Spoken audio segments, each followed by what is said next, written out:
estamos aqui na Biblioteca Municipal de Brandão para o primeiro episódio deste podcast. O tema é Violência no Namoro.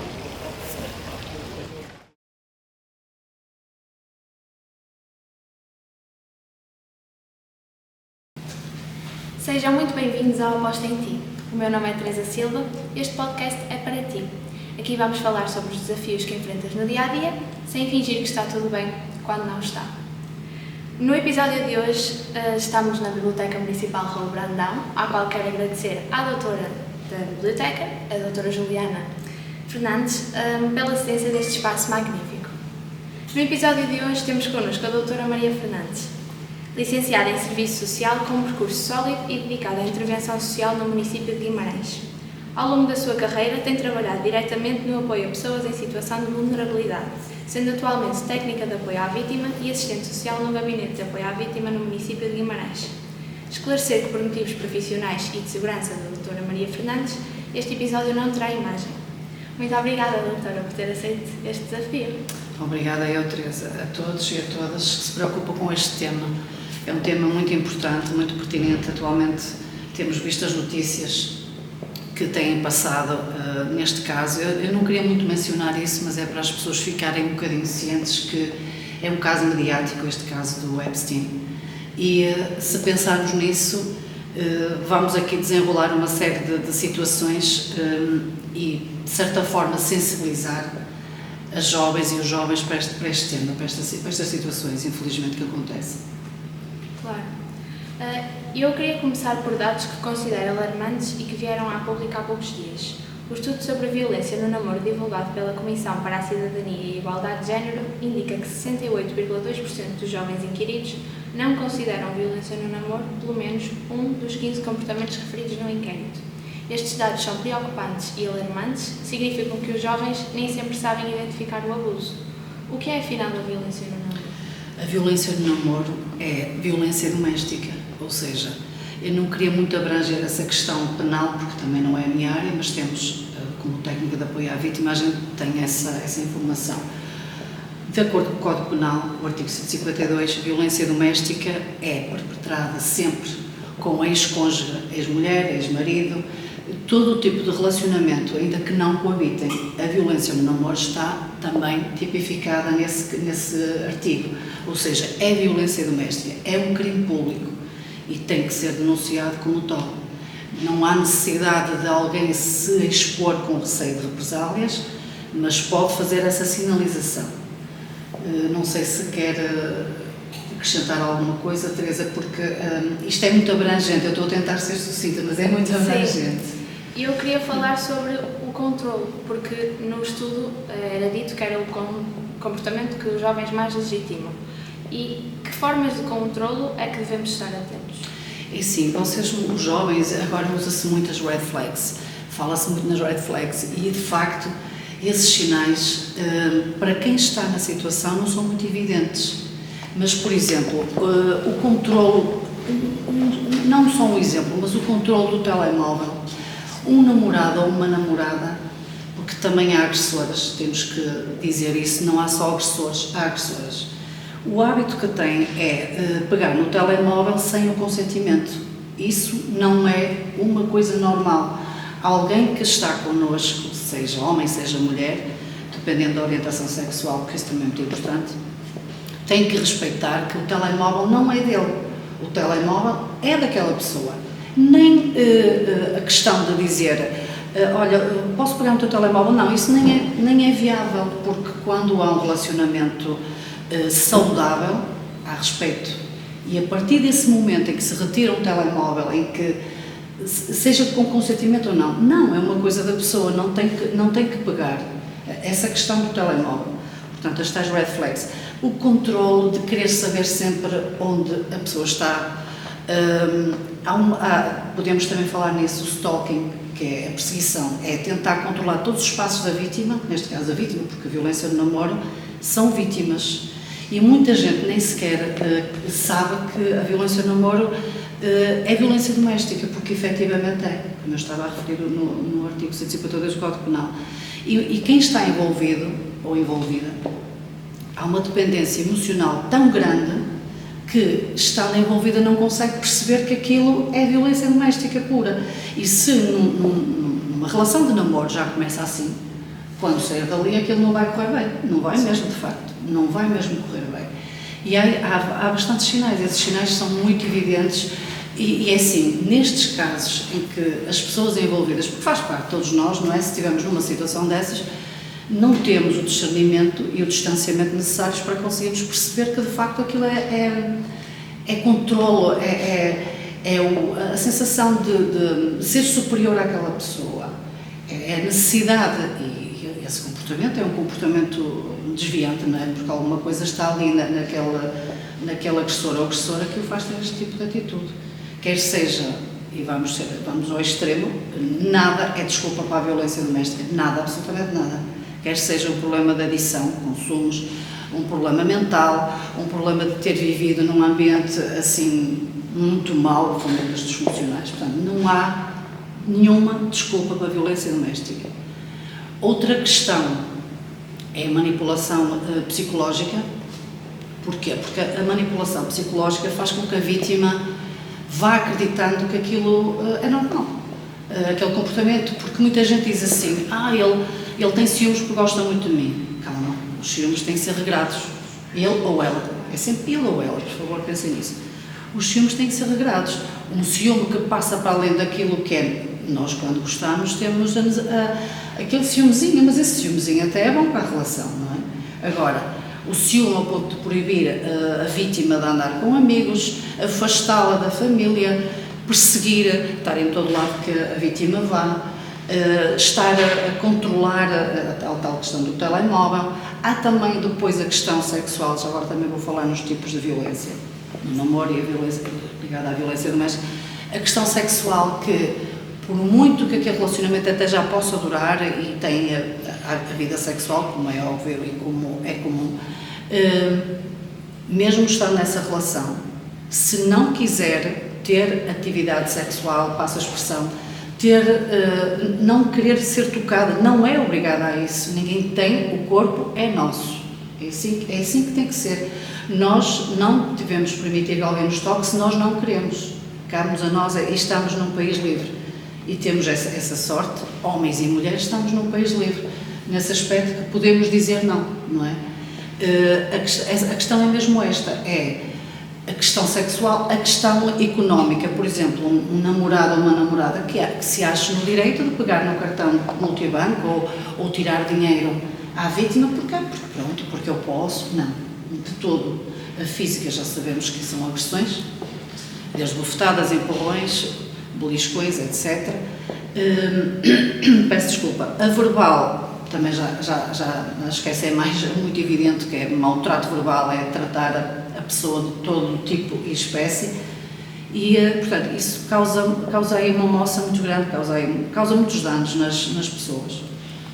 Percebemos que a violência no namoro pode assumir várias formas, mas muitas vezes ela começa de forma sútil. A que sinais de alerta é que os jovens devem estar atentos numa relação? Eu acho que é basicamente o que eu tinha acabado. Nós não estamos assim a seguir bem o guião. Estes sinais podem ser muito imperceptíveis. Às vezes as pessoas que estão à volta, amigos, neste caso estamos a falar da escola, de quem nos rodeia, não é? Tornam-se mais visíveis e a partir do momento, por exemplo, num intervalo, o casal, homem ou mulher, mulher ou homem, e mulher, mulher, vocês percebem, quer até ir lá fora um bocadinho, fumar um cigarro ou tomar um café. E esse agressor ou essa agressora tem que ir sempre. Não, num relacionamento nós precisamos de espaço, todas nós e todos nós. Porque quanto mais nós cercarmos a pessoa, mais ela se vai afastar. Porque nós temos que ter espaço para sermos, não é? É assim, esse espaço que nós precisamos de ter é muito importante, porque estar 24 horas sobre 24 com uma pessoa é extremamente desgastante e nós temos as nossas coisas para fazer, portanto, esses sinais são muito imperceptíveis. Mas, por exemplo, ao saída da escola, o rapaz ou a rapariga, neste caso, querem ir com um grupo. Não, a pessoa vem sempre atrás. Não, tem que haver esse espaço, tem que haver a questão de perceber com quem é que a vítima está a falar, o controle está sempre a ver, estás a falar com quem, ou acabaste de falar, e onde é que vais logo, e onde é que estás. Portanto, isso é um controle que inicialmente as vítimas não têm a noção, mas acontece, e isso é uma red flag muito grande, porque aí não se trata de ciúme, trata-se mesmo de achar que é superior, arrogante até, e que pode mandar, entre aspas, manda mesmo na vítima. Portanto, tem muito a ver com isso. As red flags às vezes são mais visíveis pelos amigos de quem estiver, e digo isto porque vocês sabem isso, mas vou dizer na mesma, e peço mesmo que quem perceba isso em alguém, mesmo que não seja amigo, para denunciar.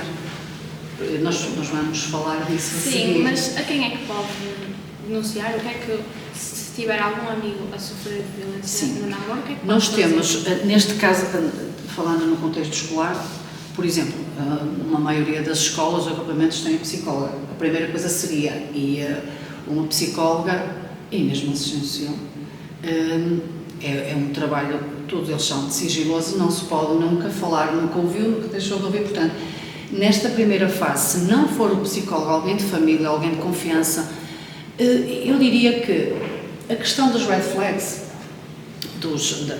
daquelas nuances que não se veem logo, inicialmente falar com uma amiga, mas aqui temos que ver que, dependendo da faixa etária, às vezes as pessoas não se querem envolver porque têm medo, e se falarmos de jovens menores é natural, mas falar essencialmente com alguém adulto, seja da escola, seja a diretora de turma, seja alguém da confiança, porque a violência no namoro, a violência doméstica são crimes públicos. Portanto, e aí tentar arranjar uma solução, nunca ficar em silêncio, nem manter segredo, porque pode correr mal, e em alguns casos já correram mal, nós sabemos disso. Porquê? Porque é isso que o agressor ou a agressora pretendem, é que nunca isolar a vítima, para nunca ninguém se aperceber, embora ela até perceba que alguém está a ver que alguma coisa ali não está bem. Portanto, aqui é arranjar alguém de confiança e, acima de tudo, alguém de maioridade, porque eu não estou a dizer que os jovens não têm, pelo contrário, eu acredito muito nos jovens, não têm essa capacidade, mas provavelmente não percebem logo como o fazer, e naquele espaço de tempo às vezes pode ser tarde. Ok. Há pouco falamos da dependência emocional. Há outras razões que justificam ser tão difícil para um jovem perceber que está a sofrer violência no namoro? E eu acho que, acima de tudo, essa dependência emocional, Teresa, faz com que a própria vítima, nós quando estamos envolvidos numa situação e pensamos muito, nós não conseguimos encontrar soluções e perceber que aquele mindset, ou seja, nós estamos focados ali naquele problema e às vezes ele não é assim tão grave se nós partilharmos. Portanto, tem muito a ver com isso. E esta dependência emocional muitas vezes leva as vítimas, homens e mulheres mais uma vez, rapazes e raparigas, a acharem que, pronto, aquilo é um comportamento normal. E acham muitas vezes, ele ou ela dizem, olha, tu estás aqui, estás comigo, tu não vais arranjar outra pessoa, porque é tal coisa da Coca-Cola, não é? Primeiro estranha-se, depois entranha-se. Alguém diz assim, tu não prestas. Ok, vai passar. Tu não prestas 20, 30 vezes, a pessoa percebeu, já não presto. Portanto, aquilo vai acabando por ficar ali. E isto é muito mau, porque quem está na situação, ou seja, a questão que eu disse há bocado dos ciúmes, ter ciúmes é sinal que ele gosta dela, mas não gosta, assim não, o ciúme mínimo é normal, quando passa daquela situação já acaba por ser um bocadinho, é um exagero, é um bocadinho uma doença, digamos. E falando no ciúme, a romantização do ciúme e do controle nas séries e nas redes também pode justificar isto, certo? Sim, vamos falar das redes sociais. Eu não tenho redes sociais, com todo o respeito por quem as tem, mas a questão das redes sociais é um ponto muito grave hoje em dia, porque eu acho que as pessoas vivem muitas redes sociais e os jovens, ou seja, não há controlo. Eu não vou falar das proibições, nem meias proibições, porque acho que isso não sei, depende de cada caso, depende da faixa etária. Agora, que eu acho que os jovens têm redes sociais muito cedo, acho, sinceramente acho. E as redes sociais, por inerência, acabam por influenciar, porque toda a gente quer saber o que é que está a passar, toda a gente quer perceber como é que é. E às vezes, e agora vou dizer isto, e certo vão-me crucificar, mas não faz mal, os influencers e influencers vendem as coisas muitas vezes. Eu quero ver alguém, influencer ou influencer, a falar sobre esta temática e não falar sobre uma roupa que a XPTO comprou ali e não sei o quê e que vocês jovens têm que comprar, percebe? Teresa, tem que ser... as redes sociais têm muito esse papel. Às vezes, as redes sociais, neste caso influencers, desinformar. Porque há aí um influencer, que eu, por acaso, eu não, como digo, não tenho redes, e eu estive a ver umas coisas do senhor, pronto, vamos chamar assim, eu não sei como é que ele tem tantos seguidores, se ele maltrata as mulheres a falar na rede social. Portanto, creio que é o Instagram, não sei. Mas vi um TikTok, vi por alguém que me mostrou e acho que aquilo é muito mau e as pessoas acham que, e tem uma série de seguidores, tem uma namorada e eu penso assim, ok, este fulano fala mal, fulano porque é mesmo fulano, peço desculpa pela expressão, mas é isso que eu acho, e cito, fala mal da namorada, fala mal das mulheres, trata as mulheres, estamos a falar de um exemplo de um homem, mas também já vê mulheres. E como é que alguém consegue seguir este jovem que está a desinformar? Ele está a desinformar e está a banalizar o comportamento que se deve ter, seja com namorados ou namoradas. Portanto, as redes sociais, para mim, têm muita influência nisso. E também fazer o máximo possível de sensibilização desta temática. Nós, às vezes, conseguimos ir às escolas, mas com o volume de trabalho, ultimamente, tem sido um bocadinho difícil. Sensibilizar os jovens para esta questão. Eu tenho outra pergunta, que é como é que a violência no namoro pode influenciar o presente e o futuro das vítimas? Pode influenciar a tal questão da vítima achar que aquilo é normal e depois não é. Pode, em termos psicológicos, pode fazer com que a vítima fique extremamente ansiosa. Acompanhamento psicológico. Pode ter receio, pode se isolar, pode se afastar, pode achar que não merece ter mais ninguém. Portanto, essa parte emocional fica inevitavelmente afastada, porque é suposto, quando a gente gosta de alguém, esse alguém acompanhar no sentido de nos perceber, de perceber que nós somos todos dignos de respeito. Direitos humanos, a violência doméstica é falta de direitos humanos. Porque ninguém está a respeitar, ninguém pode tratar alguém de forma superior. Nós já tivemos ditaduras, não precisamos de mais. Portanto, a mulher, nós temos que pensar que fizemos um longo caminho para chegar aqui, no sentido de até a própria votação, nós temos a benesse e a liberdade, as mulheres de podermos votar. Eu estou agora a falar para as mulheres porque a taxa de violência doméstica está muito relacionada com as mulheres.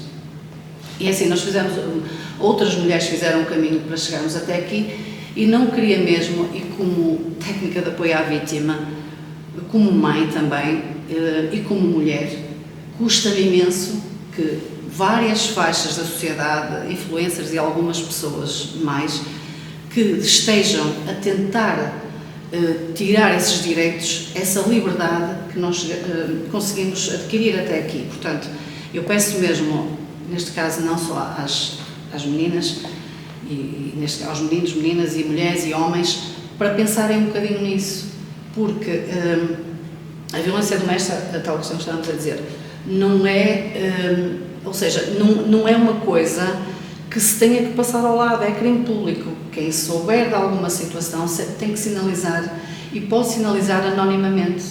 No Tribunal, nas Forças de Segurança, PS, PSP, em último caso PJ também, tem uma linha de apoio nacional, depois eu deixo aqui também os apontamentos. Tem um número que é o 3060, que é muito importante dizer isto, que é a nível nacional, que essencialmente na pandemia foi muito usado porque as vítimas estavam confinadas àquele espaço, não é? Com o agressor. E numa situação em que escala a violência, namoro ou violência entre casal, cônjuge, 3060, basta dizer ajudem-me, ou socorro, ou peço ajuda, e é acionado a nível nacional um pedido para as forças de segurança no local. Portanto, está sinalizado aquele... E muita gente não tem conhecimento disto. Por isso é que no final vamos também falar destes números para reforçar e as pessoas de saberem e terem conhecimento destes números. Falando em pedir ajuda e as pessoas sinalizarem, que recursos é que existem em Guimarães para apoiar jovens em situação de violência no namoro? Pronto, então é assim, Teresa, é como eu estava a dizer, nós temos este gabinete, o Gabinete de Apoio à Vítima, que é o Espaço Municipal para a Igualdade, que além de tratarmos também da questão da violência doméstica, tratamos a igualdade de género.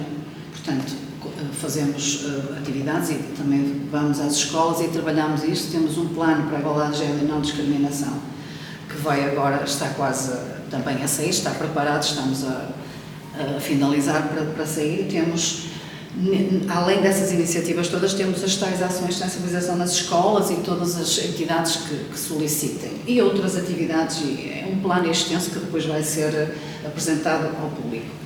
Portanto, e depois temos estas linhas, temos a linha de emergência nacional ligada à violência doméstica, o 3060, temos a emergência social, que é o 144, que é, imagina, uma vítima que não está a ter uma solução naquela hora e pede o 144 para ser alojada antes da integração em casa-abrigo, porque isso depois é um processo posterior, quando faz a queixa na PSP, é o GNR, e é provisório, depois vai para uma casa-abrigo, esta integração. A casa-abrigo existe essencialmente e sempre quando é feita na PSP ou GNR, ou até por nós, Gabinetes de Apoio à Vítima, a avaliação de risco à vítima. E quando essa avaliação de risco é feita e o risco é elevado, extremo, vendo o risco, tem que ser retirada à vítima. E vamos outra vez voltar a falar dessa questão que toda a gente pergunta, porque é que a vítima tem que sair de casa e não o agressor ou agressora.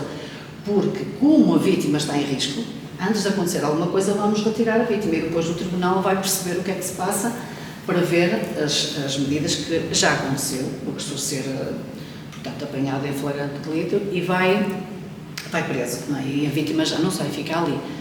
Depois temos também a Comissão de Cidadania e Igualdade de Género, que a Teresa falou há bocado, portanto, também podem enviar um e-mail, ou mesmo ligar para lá. A APAV a nível nacional, aqui em Braga também temos a APAV, a Associação de Apoio à Vítima, portanto, há uma série de respostas que eu sei que às vezes a informação não passa, não é? E as pessoas quando não estão nas situações, pronto, é normal, não têm a noção que existem esses serviços. Mas isto é mesmo, são todas as respostas que podem procurar quando são vítimas de violência doméstica, neste caso no namoro. Agora eu vou ler o testemunho de uma jovem que foi vítima de violência no namoro para entendermos na primeira pessoa o que é estar numa relação abusiva. Antes de o ler, quero agradecer a esta jovem por me ter confiado a sua história e permitir partilhá-la para ajudar quem possa estar, neste momento, a passar pela mesma situação.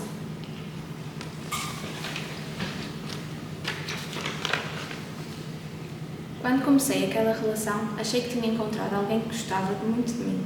Hoje percebo que não era amor, era controle disfarçado de cuidado.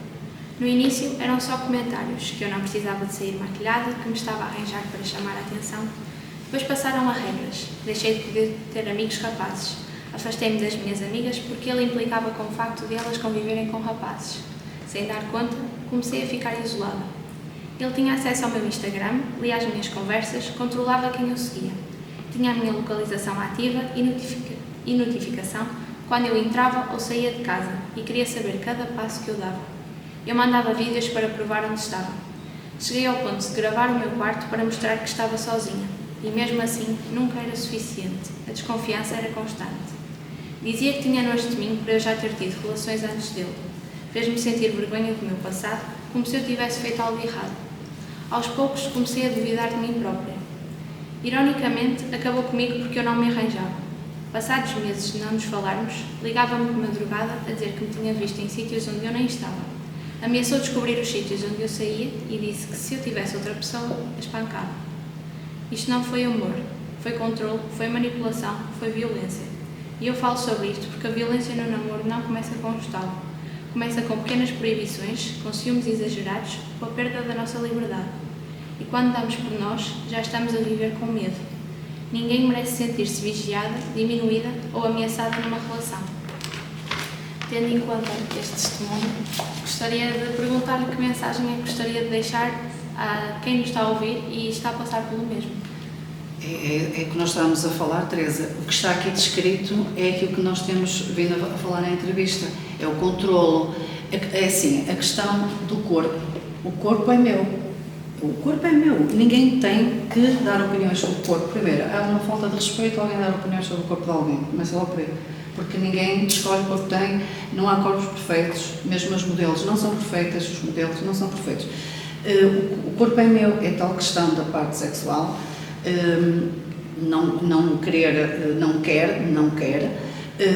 A maquiar é uma das coisas, ou seja, se nós deixarmos, se uma vítima deixar que a outra pessoa manda em nós, portanto, ele ou ela querem que aquela pessoa não fique, entre aspas, visível para os outros. Enquanto mais ela se anular, maior será o controle exercido sobre ela. Portanto, tem muito a ver com isso. Ou seja, essa questão que nós falámos há um bocado psicológica, ao ponto dela, ou seja, ela deixa-se arranjar e depois então já não se arranja, não é? Ela deixa-se arranjar para ele e depois ele diz que, ou seja, essa relação não queria dar certo, porque para ele não estava nada bem. Ele é que não está bem, ele é que precisa de acompanhamento.